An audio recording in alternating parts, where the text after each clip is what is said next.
Hello, everyone. Welcome to this week's edition of Monday Minutes.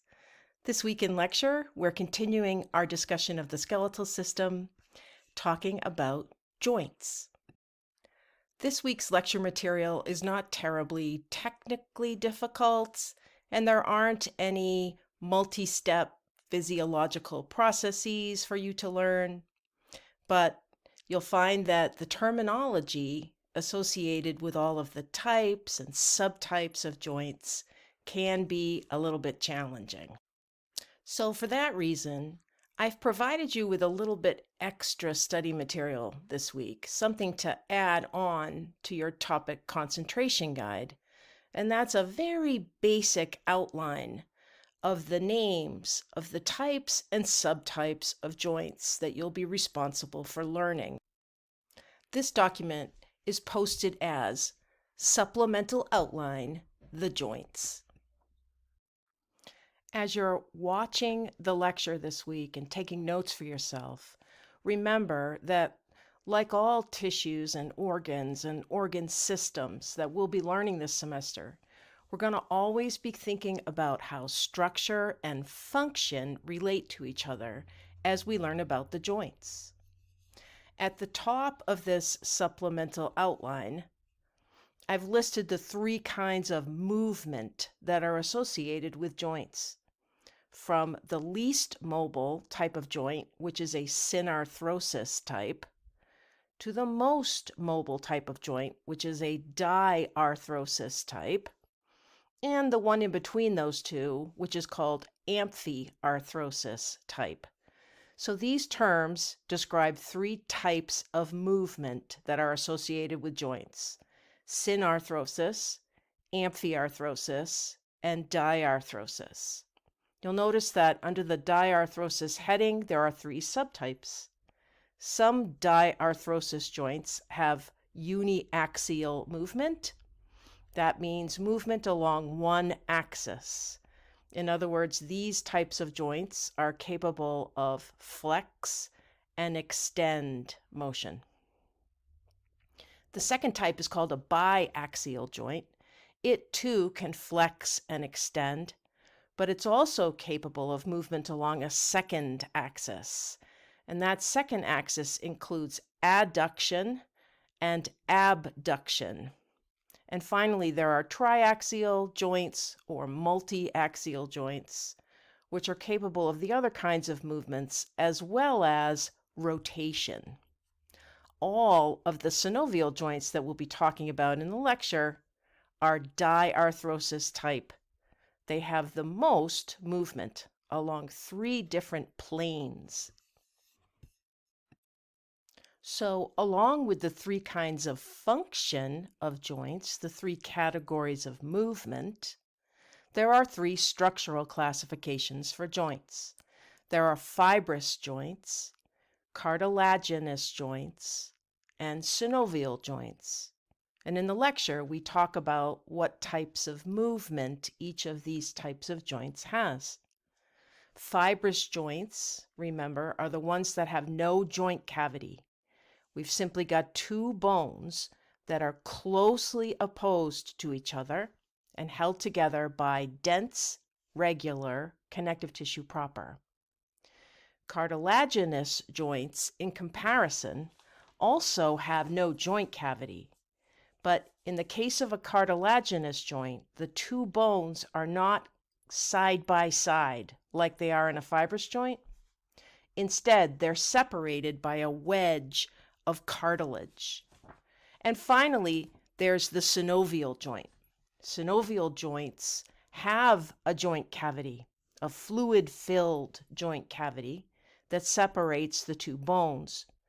The bones are attached to each other with structures called ligaments. Remember, we talked about ligaments when we first started discussing connective tissue. There is a connective tissue capsule that surrounds the entirety of the joint in synovial joints. Now, as we start to connect the structure of joints to the movement of joints, we find that the more stable a joint is, the less mobile it is. So again, we have 3 mobility classifications: synarthrosis, amphiarthrosis, and diarthrosis. Synarthrosis type is essentially an immobile joint. So it's a joint that has very little mobility, but it's also the most stable. Amphiarthrosis joints, in comparison, are a little more mobile and therefore a little less stable. They're still stable, but they're less stable than the synarthrosis type. And finally, we have the diarthrosis type of mobility. This is considered a freely mobile joint and therefore the least stable. So remember, the more mobile a joint is, the less stable it is. And the less mobile a joint is, the more stable it is. I've provided some examples under each type of mobility here. Remember the sutures between the bones in our cranium? These are a type of fibrous joint, the kind of joint that forms when the 2 bones are essentially side by side and connected with dense, regular connective tissue proper. An immobile joint and the most stable. Intervertebral joints, in comparison, are cartilaginous joints. They have amphiarthrosis mobility. They're more mobile than the sutures in the skull, but they are also a little less stable as a result. And of course, joints like the shoulder or the knee, those are diarthrosis type. Those are synovial joints. Remember, all synovial joints have diarthrosis mobility, freely mobile and least stable. Going back to the supplemental outline, if we scroll down to the structure terminology here, you can see the 3 kinds of joints listed: fibrous, cartilaginous, and synovial. And then I've got the subtypes of each type of joint. So there are 3 subtypes of fibrous joints. There are suture joints, gomphosis joints, and syndesmosis joints. What I've got next to each subtype is the kind of movement they have. So yes, a fibrous joint is the most stable joint. So you might think that all fibrous joints have the synarthrosis movement, but it turns out that some of them are a little more mobile. So the syndesmosis category of fibrous joints has a little more mobility. They are amphiarthrosis type. The same is true in the cartilaginous joints. Some of them have synarthrosis movement and some have amphiarthrosis. There are 2 types of cartilaginous joints. Some are synchondrosis joints and some are symphysis joints. Now, by now, you probably are noticing that a lot of these terms sound very similar.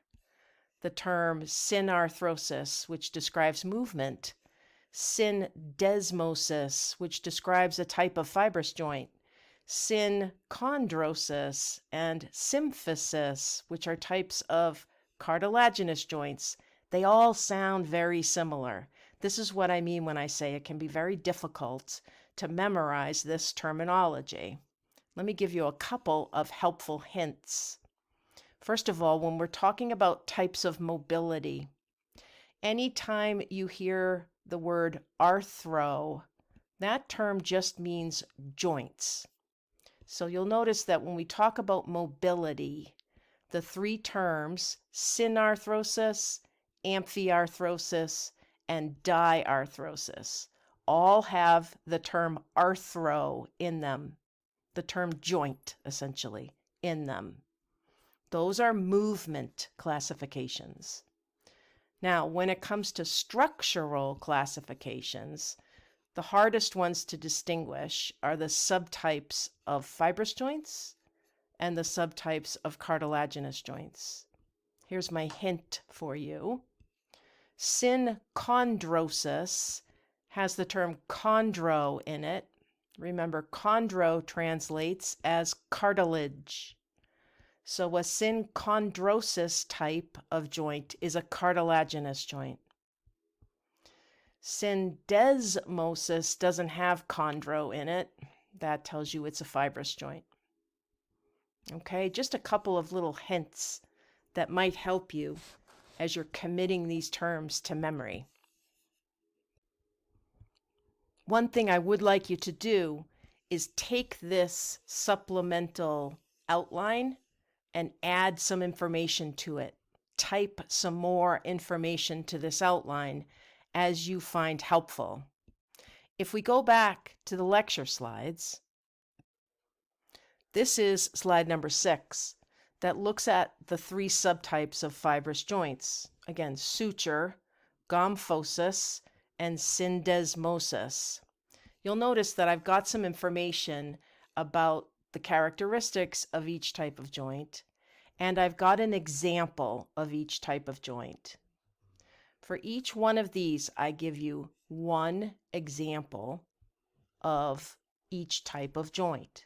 For the suture joints, those are the joints that hold together the cranial bones in the skull.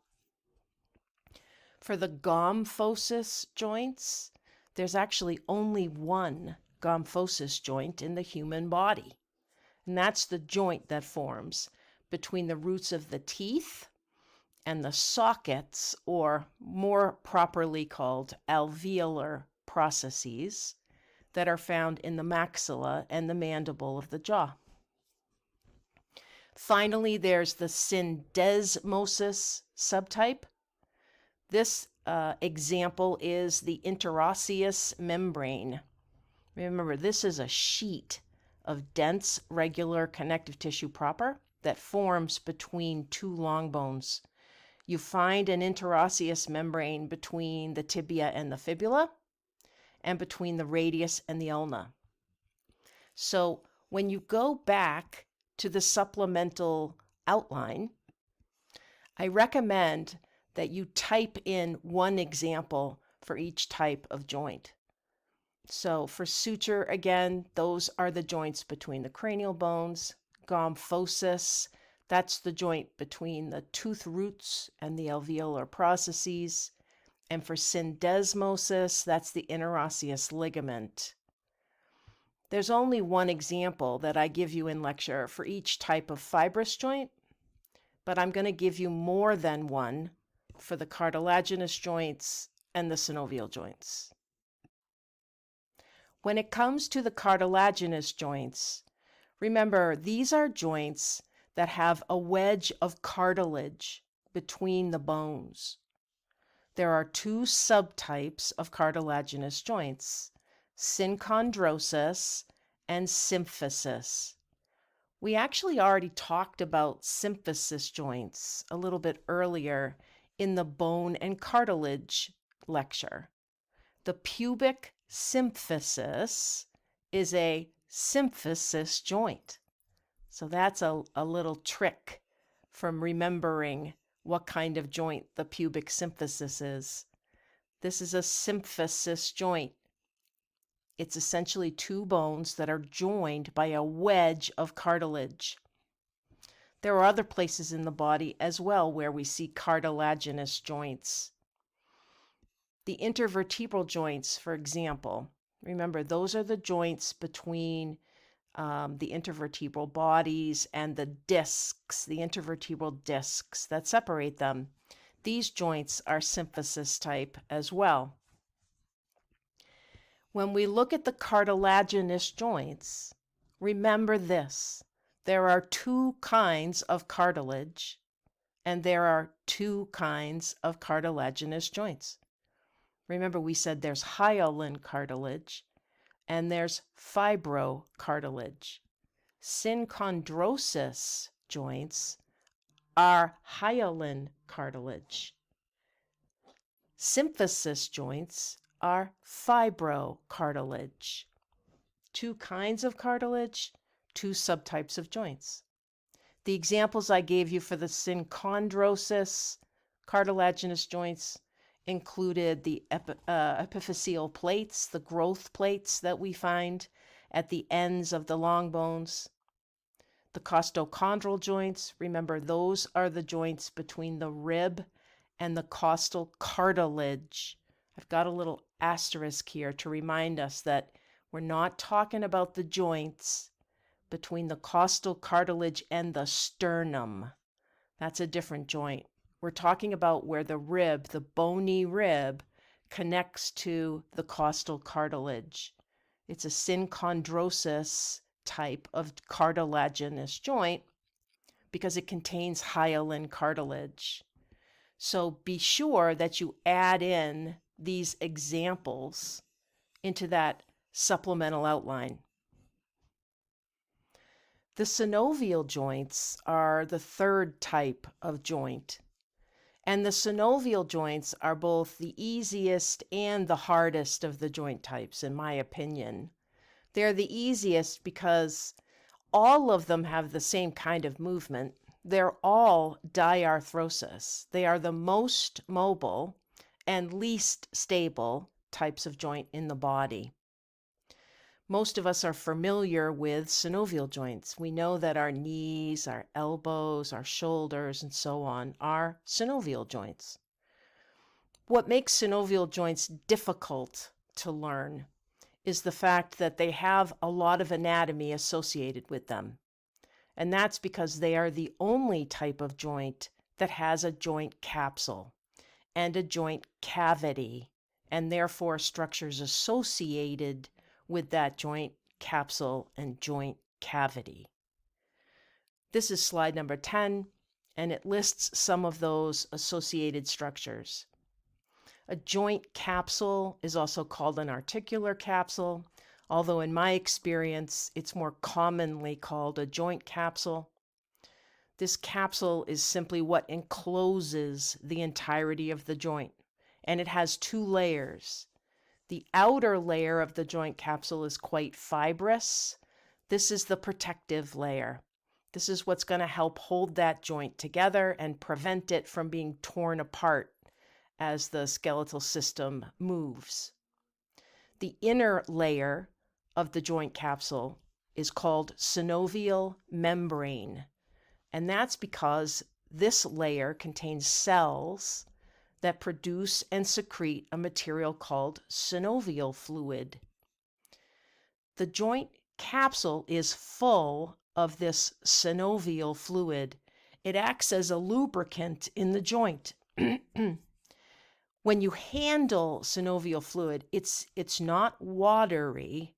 It's actually quite viscous. It's thicker than you would expect, and it has an oily feeling between your fingers. Again, it's produced by the cells in the inner part of the joint capsule, in this synovial membrane. Synovial fluid also comes from a filtration of the blood. So two places synovial fluid is produced. The purpose of this synovial fluid is to lubricate this joint. In other words, it keeps the joint quite mobile. Remember, all synovial joints have diarthrosis mobility. They are all very mobile. The problem with mobility is that when you increase mobility, you lose stability. These joints are the least stable type of joint. Synovial fluid lubricates. It also absorbs shock when the skeletal system is moving and these joints are experiencing the different mechanical forces of movement. The synovial fluid helps absorb the shock of that motion. The last thing synovial fluid does is it actually nourishes the chondrocytes that are inside the synovial joint. Remember, in a synovial joint, inside that joint capsule, the ends of the bones are going to be covered in hyaline cartilage. We talked about this in the bone and cartilage lecture. A layer of hyaline cartilage covers the ends of the bones, and that hyaline cartilage is very important in the joint. It protects the ends of the bones from rubbing together, and in that way it provides some cushioning and it reduces friction within the joint. So just like the synovial fluid, the articular cartilage is helping to lubricate and reduce friction and provide some cushioning inside that joint. The space that's inside the joint is not as wide as you might think. It's enough space to keep the ends of the bones separated from each other, but depending on the particular synovial joint, the space is not that much. So we have 3 structures so far inside of synovial joints that are lubricating and reduce the friction associated with movement. The synovial membrane of the joint capsule, the articular cartilage on the ends of the bones, and the synovial fluid. These are the things that reduce friction, lubricate, and allow for a joint that has a lot of mobility. In the lecture, we also talked about some structures that are associated with synovial joints but aren't necessarily part of the joint. In other words, we consider the things part of the joint if they are inside that joint capsule. The joint capsule surrounds everything that is considered part of the joint. But there are other structures that are associated with these joints and help these joints function normally, but they're not actually part of the joint usually. Ligaments are on that list, sensory nerves, blood vessels, tendons, bursa, and fat pads. Remember, ligaments connect bone to bone. These are made out of dense, regular connective tissue proper. And ligaments help supply some strength to these synovial joints. Remember, they are the least stable joint, so the ligaments help strengthen them a little bit. Ligaments have 2 different locations around a joint. This is one time when you can see an extrinsic type of ligament and an intrinsic type of ligament that is actually part of the joint. Let me say that again. An extrinsic ligament is physically separate from the joint capsule, so it's not part of the joint. But an intrinsic ligament is found actually within the joint capsule, and so it's considered part of the joint. Sensory nerves and blood vessels are also associated with joints. Sensory nerves provide innervation and sensation to both the joint capsule and the surrounding ligaments and tendons and so on. The kind of sensations that we're capable of detecting regarding our joints are things like stretch and pain. Blood vessels, of course, are providing nutrients to both bones in the joint and also the joint capsule. The other structures associated with synovial joints include tendons. Remember, these connect bone to muscle. They are also made out of dense, regular connective tissue proper, just like the ligaments are. Near synovial joints, but not part of synovial joints. And again, they help stabilize. They help stabilize and guide the movement of the joint because they're connected to the skeletal muscles that will help move the joint. Bursa and fat pads are probably the strangest accessory structures. Remember, a bursa is like a little balloon that is full of synovial fluid. On the inside of the bursa, we see synovial membrane, and that's what's producing the synovial fluid. Bursa are found associated with most synovial joints. And like ligaments, sometimes you can find bursa that are actually part of the joint, but most of the time bursa are located nearby. Bursa, remember, are found between two bones, or between a bone and a ligament, or between bone and muscle, or bone and skin. The purpose of the bursa is to reduce friction where those structures lie on top of each other. So if, for example, you've got muscle or ligament on top of bone, the bursa is separating the ligament from the bone or the muscle from the bone so that when those things move, there's reduced friction. Fat pads are the strangest because fat pads are literally just space-filling material. Unlike bursa, they're not doing anything functionally for the synovial joint.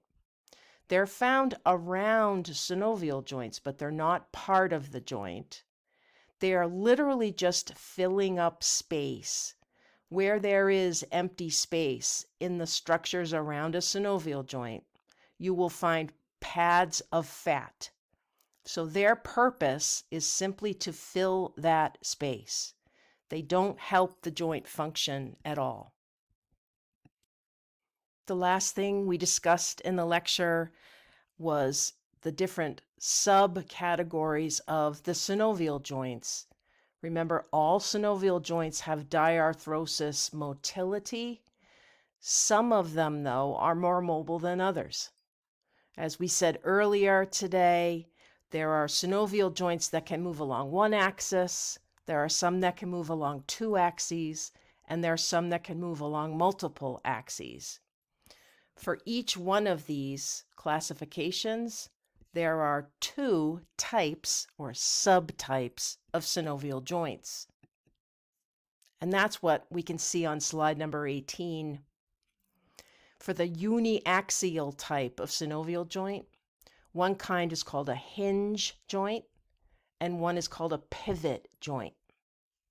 For the biaxial type, one is called a condylar joint and one is called a saddle joint. And finally, for the tri or multiaxial joint, there are plane or gliding joints and there are ball and socket joints. I provided some tables so that you can look at how each one of these types of joints moves, how the uniaxial movement compares to, say, the biaxial or the triaxial.